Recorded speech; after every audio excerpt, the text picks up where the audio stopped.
குருவே சரணம். எல்லோரும் நமஸ்காரம். நம்ம இந்த பதிவில் வரக்கூடிய பராபவ ஆண்டில் விருச்சிக ராசிக்கு எப்படிப்பட்ட பலனை கொடுக்கும்ங்கிறத பார்க்க போகிறோம். நீங்கள் இந்த சேனலுக்கு புதிய மெம்பர்னால் சப்ஸ்கிரைப் பண்ணிக்கோங்க. அப்போ தான் நான் வெளியிடக்கூடிய பதிவுகள் உங்களுக்கு உடனுக்குடன் வரும். விருச்சிக ராசிங்கிறது காலபுருஷனுக்கு 8வது ராசி. இந்த விருச்சிக ராசிக்கு இந்த பராபவம் ஆண்டு துவங்கும் போது இந்த ஆண்டு முழுவதும் பார்த்தோன்னா இந்த சனி 5ஆம் இடத்துல குருவோட வீட்டில் இருக்க போகிறாரு. 5ஆம் இடத்துல சனி இருக்கிறது பிள்ளைகளுடைய படிப்புலலாம் கொஞ்சம் மந்தகதி ஏற்படுத்தும். அதாவது பிள்ளைகளை சுறுசுறுப்பாக இருக்க மாட்டாங்க, ரொம்ப லேசியாக இருப்பாங்க, டெய்லி தூக்கம், படிப்பை சரியான நேரத்தில் படிக்காமல் இருக்கிறது. இப்படிப்பட்ட ஒரு சூழல் இந்த ராசியில் இருக்கக்கூடிய சின்ன குழந்தைகளுக்கும் அந்த அஃபெக்ட் ஆகும். அதே போல் இந்த ராசியில் இருக்கக்கூடிய ஒரு முதியவர்கள் இல்லைன்னா ஒரு இளம் வயதில் இருக்கிறவங்க அவங்களுடைய பிள்ளைகளுக்கு இந்த பிரச்சனையும் வரும். ஸோ 2 வகையிலையும் உங்களுக்கு அந்த ப்ராப்ளம்ஸ் கண்டிப்பாக ஃபேஸ் பண்ணுவாங்க. ஆனால் இவங்களுக்கு இது நாள் வரைக்கும் அஷ்டமஸ்தானத்தில் இருக்கக்கூடிய குரு, ஓரளவுக்கு அஷ்டமஸ்தானத்தில் குரு இருந்தாலும் நல்லது தான். ஏன்னா எதிர்பாராத அதிர்ஷ்டம் பணவரவுலாம் ஏற்பட சான்ஸ் அதிகம்தான். இந்த குரு 9ஆம் இடத்துக்கு வர்றதுனால ஒரு சிலருக்கு தந்தையார் வழி சொத்துக்கள் கிடைக்கக்கூடிய யோகம் இருக்கும். ரொம்ப சிறப்பான அமைப்பு. ஏன்னா இந்த 9ஆம் இடத்துக்கு வரக்கூடிய குரு, உச்ச குரு, இந்த ராசியை பார்க்க போகிறாரு. அதனால் உடல் ஆரோக்கியமும் தன்னம்பிக்கை தைரியமெல்லாம் ஏற்படக்கூடிய சூழலாக இருக்கும். தன்னுடைய நேர்பார்வையாக 3ஆம் இடத்தையும் தன்னுடைய 9ஆம் பார்வையாக 5ஆம் இடத்தையும் பார்க்குறதால சனியுடைய கெடுபலன்களை குறைப்பார். அப்போ கிட்டத்தட்ட இந்த சனியுடைய கொடுக்கக்கூடிய இந்த சோம்பேறித்தனம், லேசினஸ், அதுக்கப்புறம் எதையுமே முயற்சி பண்ணாமல் விடுறது, பிள்ளைகளோட அணுகுமுறையில் சில வித்தியாசங்கள்லாம் பார்த்திங்கன்னா அடுத்த குரு பயிற்சியிலேருந்து கிட்டத்தட்ட ஒரு செப்டம்பர் மாதம் வரைக்கும் சிறப்பாக இருக்கும். ஓரளவுக்கு கண்ட்ரோலில் இருக்கும். எல்லாருமே அவங்களுடைய பெற்றோர்கள் சொல் பேச்சு கேட்பாங்க. அதே போல் இந்த ராசியில் இருக்கக்கூடிய குழந்தைகளும் நல்லா ஆக்டிவாக வேலை செய்வாங்க. அதே போல் உடல் ரீதியாக ஏற்பட்ட பிரச்சனைகளுக்கெல்லாம் நல்ல தீர்வு கிடைக்கக்கூடிய ஒரு காலகட்டம். ஸோ இது ரொம்ப சிறப்பாக இருக்கும் அப்படின்னே சொல்லலாம். திருப்பியும் குரு அதிசார பயிற்சி எடுத்து அவர் இந்த ராசிக்கு 10ஆம் இடத்துக்கு வரப்போகிறாரு. அந்த காலகட்டத்தில் ஒரு சிலருக்கு அரசாங்க சம்மந்தப்பட்ட வேலைகள் கிடைக்கும், விடமாற்றம் ஏற்பட சான்ஸ் இருக்குது. ஸோ இப்போது அவர் 9ஆம் இடத்துல இருக்கும்போது அவர் இந்த ராசியை பார்ப்பார். ராசிக்கு 3, 5 இந்த இடங்களில் பார்க்குறதால நல்ல தைரியம் தன்னம்பிக்கை இருக்கிறா போல்.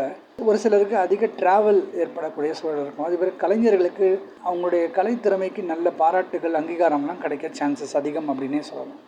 நிறைய வெற்றி வாய்ப்புகள்லாம் கிடைக்கும். ரொம்ப சுறுசுறுப்பாக இயங்குவாங்க. ஒரு சிலருக்கு அவங்களுடைய இளைய சகோதரிகளால் நல்ல ஆதாயம் ஏற்படும். இப்படி நல்ல சிறப்பாக இருக்கும் அப்படின்னு சொல்லலாம். ஒரு சிலர் ஸ்போர்ட்ஸ்லாம் நல்ல வெற்றியாளர்களாக இருக்கலாம். அவங்களுக்கு புதிய சாதனைகள் படைக்கக்கூடிய ஒரு காலகட்டமாக அமையும். இப்போ குரு 10ஆம் இடத்துல வந்தார்னா 2ஆம் இடத்தையும் 4ஆம் இடத்தையும் 6ஆம் இடத்தையும் பார்ப்பார். அந்த காலகட்டத்தில் ஒரு சிலருக்கு கடன் நோய் எதிரிகள்லாம் கொஞ்சம் அதிகமாகக்கூடிய சூழல் இருக்கும். தேவையற்ற வம்பு வழக்குகள்லாம் ஏற்படும். கடன் தொல்லை சில நேருக்கு அமைய சான்ஸ் இருக்குது. இருந்தாலும் குரு 4ஆம் இடத்தை பார்க்கறதுனால அடிக்கடி இவங்களுக்கு புதிய வண்டி வாகன சேர்க்கையும் ஏற்படும். ஸோ ஒரு பக்கம் அசட்ஸ் பர்ச்சேஸ் பண்ணுவாங்க, அதுக்கு லோன் எடுப்பாங்க. ஸோ லோன் எடுத்து பேங்க்கில் போய் இந்த பணம் கட்ட முடியாமல் சில திணறல் எல்லாம் சந்திக்கக்கூடிய சூழல் இருக்கும். ஆனால் இவங்களுக்கு அசட்ஸ் பர்ச்சேஸ் பண்ணுறதுக்கான ஒரு அனுகூலமான காலகட்டமாகவும் இருக்கும். அதுபோல் ஒரு சிலர் பங்கு சந்தையில் லாபமும் கிடைக்கும். தாயார் வழி சொந்தங்களோட நல்ல அன்பு பாராட்டக்கூடிய ஒரு காலகட்டமாகவும் இருக்கும். அதே சமயம் 2ஆம் இடத்தை குரு பார்க்கறதால சொல்லி கொடுத்த பிழைக்கிறவங்களுக்கெல்லாம் நல்ல சிறப்பான யோகம். குறிப்பாக ஆன்மீக சொற்பொழிவாளர்கள், பட்டிமன்ற பேச்சாளர்களுக்கெல்லாம் இது நல்ல யோககரமான காலகட்டம் அப்படின்னே சொல்லலாம்.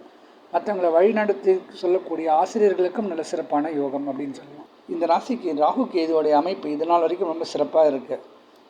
ராகு 4ஆம் இடத்துலையும் கேது 10ஆம் இடத்துலையும் இருக்கிறது ஓரளவுக்கு நன்மை. ஏன்னா இவங்களுக்கு பிடிச்ச வேலையில் பண்ணிகிட்டு இருப்பாங்க. இனி வரக்கூடிய ராகு கேது பயிற்சியில் ராகு 3ஆம் இடத்துக்கும் கேது 9ஆம் இடத்துக்கும் போகிறது அந்தளவுக்கு சிறப்பான காலகட்டம் கிடையாது. ஒரு சிலருக்கு தந்தையார் வழி சில பிரச்சனைகள் ஏற்படும். தந்தையார் உடல் ரீதியாக சில பிரச்சனைகள் சந்திக்கக்கூடிய சூழலும் இந்த காலகட்டத்தில் அமையும். ஆனால் குருவுடைய சஞ்சாரம், குரு இந்த காலகட்டத்தில் கேதுவோடு சேர்ந்து இருக்கிறதால எப்படிப்பட்ட பிரச்சனை வந்தாலும் அதுக்கு ஒரு சொல்யூஷனும் கிடைக்கும். ஸோ அது அவங்களுக்கு ஒரு சமாதானமான ஒரு அமைப்பு அப்படின்னே சொல்லலாம். குருவுடைய சேர்ந்த இந்த கேது நிறைய ஆன்மீக பிரயாணமெல்லாம் கொடுப்பாங்க. குறிப்பாக அடுத்த வருஷம் ஜனவரி மாதத்துலேருந்து மே மாதம் வரைக்கும் பார்த்தா நிறைய பேருக்கு ஆலய வழிபாட்டுக்காக ஒரு சில இடங்களுக்கு போயிட்டு வரதுக்கான சூழலும், குலதெய்வ வழிபாட்டுக்காக நேரம் செலவழிக்கக்கூடிய ஒரு சூழல்லாம் இருக்கும். நிறைய தான தர்ம காரியங்கள்லாம் ஈடுபடுவாங்க. ஸ்பிரிச்சுவல் இன்ட்ரெஸ்ட் அதிகமாக இருக்கும். புதிய ஸ்பிரிச்சுவல் விஷயங்கள்லாம் கேட்பாங்க, புக்ஸ் எல்லாம் படிப்பாங்க. ஒரு சிலருக்கு அதில் ரொம்ப இன்ட்ரெஸ்ட் இருக்கும். நிறைய ஆலயங்களுக்கு உழவார பணிகளுக்கெல்லாம் கூட அவங்க போவாங்க. இப்படி நல்ல சிறப்பான ஒரு அமைப்பு அப்படின்னே சொல்லலாம். இப்படி விருச்சிக ராசிக்கு இந்த பராபவ ஆண்டு ஓரளவுக்கு நன்மை தரக்கூடிய ஆண்டு அப்படின்னே சொல்லலாம்.